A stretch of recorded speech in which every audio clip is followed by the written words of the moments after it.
Hello दोस्तों, कैसे हो आप सभी। आई होप सभी अच्छे होंगे। आज सबसे पहले मैं तो क्लास देखना स्टार्ट किया। अभिजीत सर की क्लास लगी हुई थी। जनवरी मंथ की जो आरबीआई से रिलेटेड जो भी न्यूज़ थी करंट अफेयर की, वो सभी कंप्लीट की थी इस क्लास में। ये अप्रोक्स मतलब 2 आवर की अप्रोक्स क्लास थी ये सर की। इसमें सर ने जनवरी मंथ की जितनी भी आरबीआई से रिलेटेड जो न्यूज़ थी वो कवर की थी। सर ने ये बोला था कि मतलब एसबीआई में हमेशा एसबीआई से रिलेटेड और आरबीआई से रिलेटेड जो भी न्यूज़ होती हैं वो सबसे इम्पोर्टेंट मैक्सिमम चांसेस होते हैं इससे क्वेश्चन बनने के। क्योंकि ये होता है कि एसबीआई में बहुत सारे क्वेश्चन हैं जो इस सेक्शन से बनते हैं। तो इसलिए सर ने ये वाला सेक्शन रखा था। सर ने ये बोला था कि एसबीआई का सेक्शन भी सर रखेंगे।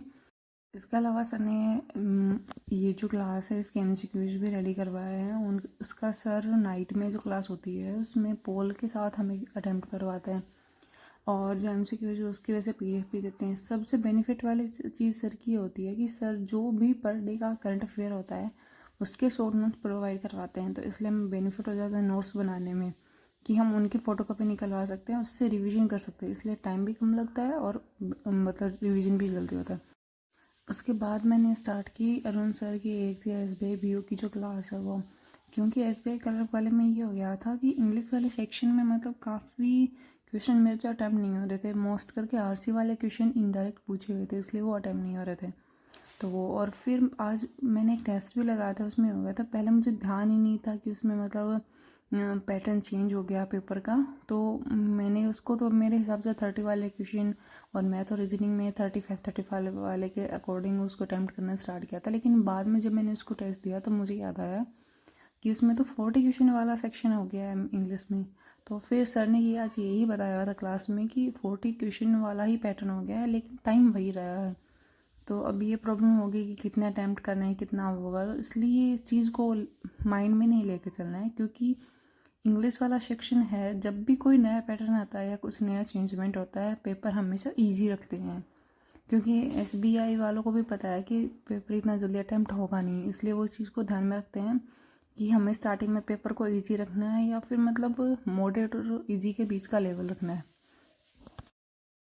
उसके बाद मैंने स्टार्ट की अरुण सर की जो क्लास थी वो स्टार्ट की एसबीआई पीओ की।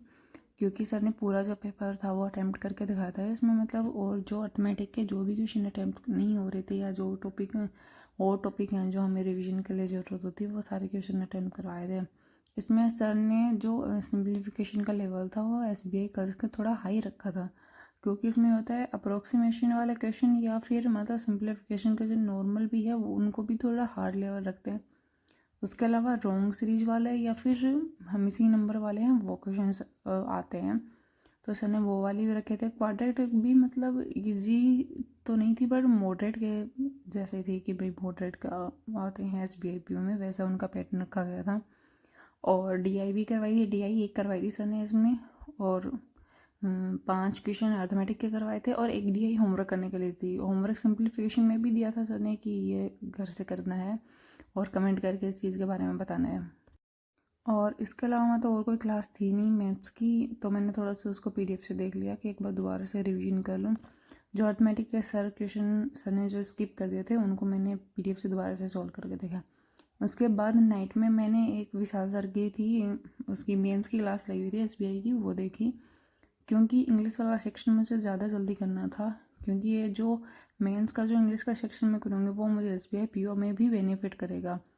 तो सर ने जो लास्ट ईयर जो क्वेश्चंस आए हुए थे वो सारे करवाए थे। जो तो सबसे पहले सर ने करवाए थे पैराजम्बल।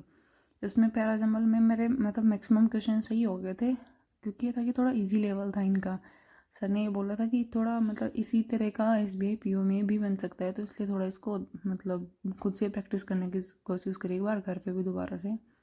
तो मैंने सर क्लास कंप्लीट होने के बाद दोबारा से भी इसको एक बार करके देखा था कि मैंने मतलब कोई अगर मिस हो गया या फिर मेरे से टाइम लग रहा था तो मैं एक बार दोबारा से उसको बना के देखूँ। उसके अलावा इसमें डबल फिलर्स वाले और एक फिलर होता है उसमें दो या फिर 3 स्पेलिंग दी होती है, उनको फिल करना था कि इसमें कौन कौन सी मतलब सेटिस्फाई मीन बनाती हैं वो वाले क्वेश्चंस। और बस जो लास्ट ईयर जो भी क्वेश्चन मैक्सिमम बने थे वो सारे क्वेश्चन सर ने इसमें करवाए थे। इसके अलावा मेंस की मैंने प्रॉपर स्टडी अभी स्टार्ट की नहीं है, क्योंकि अभी मेरा 8 मार्च को भी है एसबीआई पीओ का पेपर। तो मुझे पहले उसको टाइम देना है, क्योंकि ये है कि वो टाइम देने के बाद में मेरे पास प्रॉपर टाइम रहेगा सिर्फ SBI क्लर्क मेंस के लिए। उसके अलावा मैं SBI PO मेंस के लिए भी थोड़ा ये है कि सभी से पढ़ना स्टार्ट कर देंगे ताकि बाद में मुझे टाइम की वाली प्रॉब्लम नहीं हो। नाइट में मैंने एक मॉक लगाया था, इसमें 42.25 मेरे मार्क्स आए थे। रीजनिंग वाला सेक्शन मेरा ठीक था, इसमें 22 मैंने सही किए थे, एक मेरा गलत हुआ था इसमें। और इसमें मैंने एक पजल नहीं की थी। इंग्लिश वाला सेक्शन में मेरे काफ़ी सारे क्वेश्चन गलत हो गए। पर जो पैरा जंबल था मतलब था बहुत इजी, बट वो पता नहीं मेरे से कैसे नहीं बना, पूरा ही गलत हो गया, उसमें एक भी मेरा सही नहीं हुआ। और मैथ्स में ये था कि एक मेरे से सिंप्लीफिकेशन का क्वेश्चन गलत हो गया और 5 क्वेश्चन मेरे से अर्थमेटिक के नहीं बने। एक मेरे से स्टार्टिंग में ही जो DI का एक क्वेश्चन था वो भी गलत हो गया। तो ऐसा रहा मेरा मॉक, मतलब ज़्यादा ठीक नहीं था, अभी भी काफ़ी इम्प्रूवमेंट की ज़रूरत है। तो thank you for watching me.